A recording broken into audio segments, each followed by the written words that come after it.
Assalamualaikum warahmatullahi wabarakatuh. Perkenalkan, nama saya Dan Putra Zakaria. Di sini saya akan menjelaskan tentang makalah yang telah saya buat yang berjudul Peserta Didik.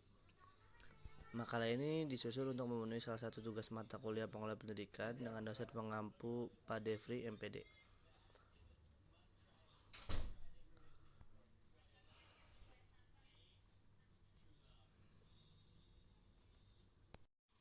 Bab 1. Pendahuluan. A. Latar belakang. Keberhasilan dalam penyelenggaraan lembaga pendidikan akan sangat bergantung pada manajemen komponen-komponen pendukung pelaksanaan kegiatan seperti kurikulum, peserta didik, pembiayaan tenaga pelaksana, dan sarana prasarana. Komponen-komponen tersebut merupakan satu kesatuan dalam upaya pencapaian tujuan lembaga pendidikan atau sekolah.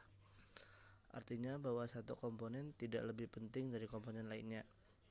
Akan tetapi satu komponen memberikan dukungan bagi komponen lainnya sehingga memberikan kontribusi yang tinggi terhadap pencapaian tujuan lembaga pendidikan tersebut. Komponen peserta didik keberadaannya sangat dibutuhkan, terlebih bahwa pelaksanaan kegiatan pendidikan di sekolah, peserta didik merupakan subjek sekaligus objek dalam proses transformasi ilmu, pengetahuan, dan keterampilan-keterampilan yang diperlukan. Oleh karena itu, keberadaan peserta didik tidak hanya sekedar memenuhi kebutuhan saja, akan tetapi harus merupakan bagian dari kebermutuan dan kelembagaan pendidikan itu sendiri, sehingga peserta didik itu dapat tumbuh dan berkembang sesuai dengan potensi fisik, kecerdasan, intelektual, sosial, emosional, dan kejiwaan peserta didik. Kebutuhan peserta didik dalam mengembangkan dirinya tentu saja beragam dan hal pemprioritasan. Seperti di satu sisi, para peserta didik ingin sukses dalam hal prestasi akademiknya. Di sisi lain, ia juga ingin sukses dalam hal sosialisasi dengan teman sebayanya. Bahkan ada juga peserta didik yang ingin sukses dalam segala hal. Pilihan-pilihan yang tepat atas keberagaman keinginan tersebut tidak jarang menimbulkan masalah bagi peserta didik. Oleh karena itu, diperlukan layanan bagi peserta didik yang dikelola dengan baik. Manajemen peserta didik berupaya mengisi kebutuhan akan layanan yang baik tersebut, mulai dari peserta didik tersebut mendaftarkan diri ke sekolah sampai peserta didik tersebut menyelesaikan studi di sekolah tersebut. B. Rumusan masalah. 1. Apa definisi pengelolaan peserta didik menurut para ahli? 2. Bagaimana tujuan dan fungsi pengelolaan peserta didik? 3. Apa saja tahapan dalam pengelolaan peserta didik? 4. Bagaimana peran guru dalam pengelolaan peserta didik? C. Tujuan. 1. Untuk mengetahui definisi pengelolaan peserta didik. 2. Mengetahui tujuan dan fungsi pengelolaan peserta didik. 4. Untuk mengetahui tahapan dalam pengelolaan peserta didik. Yang keempat, untuk mengetahui mekanisme guru dalam pengelolaan peserta didik.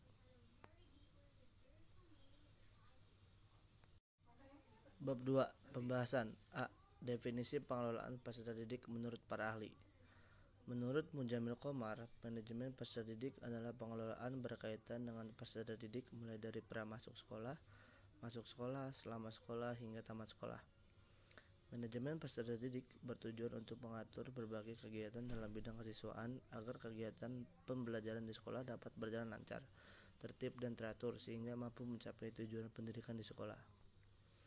Menurut Mulyasa, manajemen kesiswaan atau peserta didik adalah penataan dan pengaturan terhadap kegiatan yang berkaitan dengan peserta didik, mulai masuk sampai dengan keluarnya peserta didik tersebut dari suatu sekolah. Menurut Sutopo dan Sumanto, manajemen peserta didik adalah suatu penataan atau pengaturan segala aktivitas yang berkaitan dengan peserta didik, yaitu mulai dari masuknya peserta didik sampai dengan keluarnya peserta didik tersebut dari suatu sekolah atau suatu lembaga. Menurut Rohiyat, manajemen kesiswaan merupakan kegiatan-kegiatan yang bersangkutan dengan masalah kesiswaan di sekolah. Kegiatan manajemen kesiswaan meliputi perencanaan, penjaringan murid baru, pembinaan siswa, dan kelulusan. Menurut Suwardi, manajemen peserta didik atau pupil personnel administration adalah layanan yang memusatkan perhatian pada pengaturan, pengawasan, dan pelayanan peserta didik di kelas dan di luar kelas. B. Tujuan dan fungsi pengelolaan peserta didik. Tujuan manajemen peserta didik adalah mengatur kegiatan-kegiatan peserta didik agar kegiatan-kegiatan tersebut menunjang proses pembelajaran di lembaga pendidikan sekolah. Lebih lanjut, proses pembelajaran di lembaga tersebut sekolah dapat berjalan lancar, tertib, dan teratur sehingga dapat memberikan kontribusi bagi pencapaian tujuan sekolah dan tujuan pendidikan secara keseluruhan. Fungsi manajemen peserta didik adalah sebagai wahana bagi peserta didik untuk mengembangkan diri seoptimal mungkin, baik berkenaan dari segi-segi individualitasnya, segi sosial, aspirasi, kebutuhan, dan segi-segi potensi peserta didik lainnya. Tujuan khusus manajemen peserta didik adalah sebagai berikut. 1. Meningkatkan pengetahuan, keterampilan, dan psikomotor peserta didik. 2. Menyalurkan dan mengembangkan kemampuan umum atau kecerdasan, bakat, dan minat peserta didik. 3. Menyalurkan aspirasi, harapan, dan mengetahui kebutuhan peserta didik. Serta ada juga fungsi manajemen peserta didik secara khusus. Yang 1. Fungsi yang berkenaan dengan pengembangan individualitas peserta didik. 2. Fungsi yang berkenaan dengan pengembangan fungsi sosial peserta didik. 3. Fungsi yang berkenaan dengan penyaluran aspirasi dan harapan peserta didik. Yang keempat adalah fungsi yang berkenaan dengan pemenuhan kebutuhan dan kesejahteraan peserta didik. C. Tahapan-tahapan dalam pengelolaan peserta didik. Yang pertama, analisis kebutuhan peserta didik. Langkah pertama dalam kegiatan manajemen peserta didik adalah melakukan analisis kebutuhan, yaitu penetapan siswa yang dibutuhkan oleh lembaga pendidikan sekolah. B. Rekrutmen peserta didik. Rekrutmen peserta didik di sebuah lembaga pendidikan sekolah pada hakikatnya adalah merupakan proses pencarian, menentukan, dan menarik pelamar yang mampu untuk menjadi peserta didik di lembaga pendidikan sekolah yang bersangkutan. 3. Seleksi peserta didik. Seleksi peserta didik adalah kegiatan pemilihan calon peserta didik untuk menentukan diterima atau tidaknya calon peserta didik. Yang keempat, orientasi. Orientasi peserta didik atau siswa baru adalah kegiatan penerimaan siswa baru dengan mengenalkan situasi dan kondisi lembaga pendidikan sekolah tempat peserta didik itu menempuh pendidikan. Yang kelima, penempatan peserta didik. Pembagian kelas sebelum peserta didik yang telah diterima pada sebuah lembaga pendidikan sekolah mengikuti proses pembelajaran. Yang keenam, pembinaan dan pengembangan peserta didik. Langkah berikutnya dalam manajemen peserta didik adalah melakukan pembinaan dan pengembangan terhadap peserta didik. Yang ketujuh, pencatatan dan pelaporan. Pencatatan dan pelaporan tentang peserta didik di sebuah lembaga pendidikan sangatlah diperlukan. Yang kedelapan adalah kelulusan dan alumni proses keseluruhan.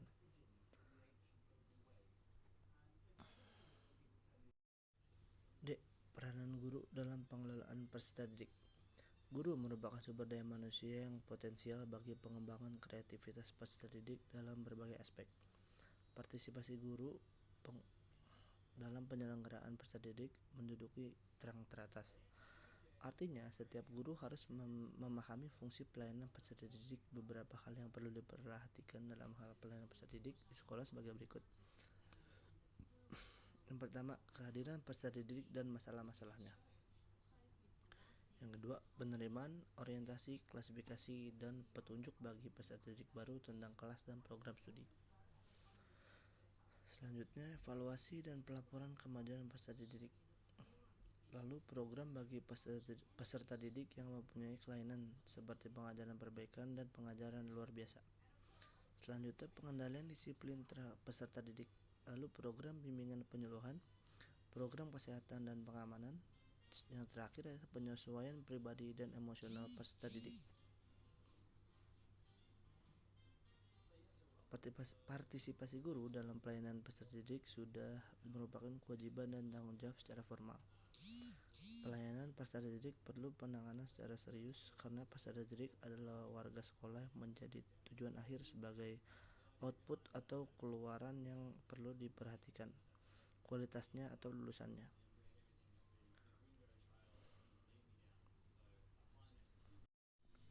Bab 3 penutup. A. Kesimpulan. Pengelolaan peserta didik adalah merupakan suatu penataan atau pengaturan segala aktivitas yang berkaitan dengan peserta didik, yaitu dari mulai masuk ke peserta didik sampai dengan keluar peserta didik tersebut. dari suatu sekolah atau suatu lembaga. Dengan demikian, pengelolaan peserta didik itu bukanlah dalam bentuk pencatatan atau pengelolaan data, melainkan meliputi aspek yang lebih luas. Secara operasional dapat dipergunakan untuk membantu kelancaran upaya pertumbuhan dan perkembangan peserta didik melalui proses pendidikan di sekolah. B. Saran. Dalam pengelolaan peserta didik sangat perlu dikelola dengan baik. Banyak sekali prosedur-prosedur yang harus diimplementasikan dan diaplikasikan dengan cermat dan teratur. Karena jika tidak dikelola dengan baik, maka akan mempengaruhi keberhasilan proses pembelajaran sehingga menjadi kurang optimal. Maka dari itu, sebagai guru, kita harus memperhatikan bagaimana pengelolaan peserta didik yang baik dan sesuai. Sekian pemaparan materi dari saya mohon undur diri, mohon maaf jika ada kesalahan. Terima kasih.